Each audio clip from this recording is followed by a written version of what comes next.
Hi, I'm Marcus. I'm a photographer, and I have in my hand the Fuji X70, and I want to talk about why in 2021 this is actually a nice camera to have, even though we all have cell phones in our hands that have great cameras.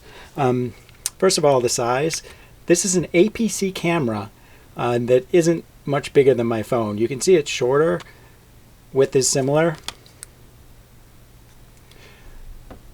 and the lens is a 28 millimeter equivalent, which is pretty similar to most cell phones, so wide angle.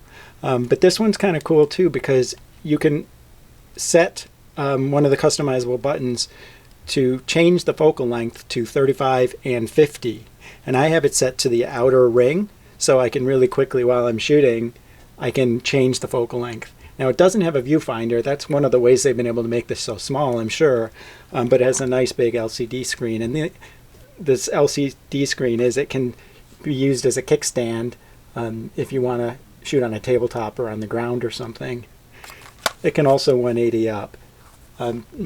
But this viewfinder also gives you that stealth ability, which is another great feature of this camera. At 28 millimeters, it's great for street shooting, and when you don't want to be too obvious, you can shoot from lower down.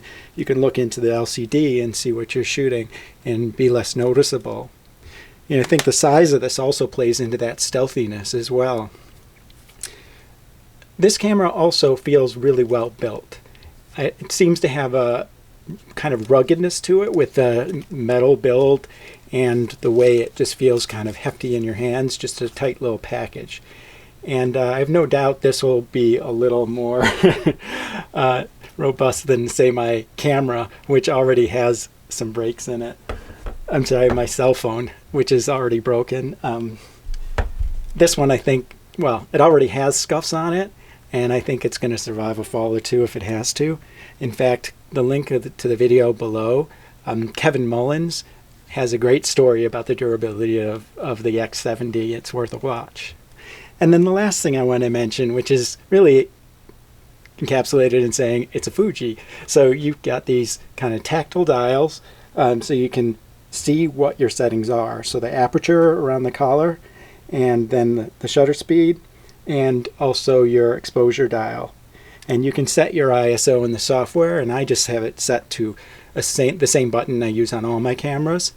But I think that this layout with the dials on the top and on the lens itself, it gives you great feedback, like immediately, like how you're shooting, what you're shooting, and it makes you think about what you're shooting in terms of whether you're shooting for speed or for atmosphere, and you can change these settings to help bring that meaning to life.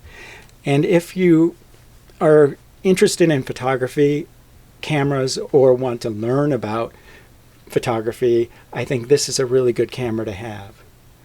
So, to recap, small, stealthy, solid, and just a darn sweet camera. Let me know your thoughts. I'd love to see what you guys have to say about it. Like this video if it's inspiring or thoughtful at all, and I'll see you guys later.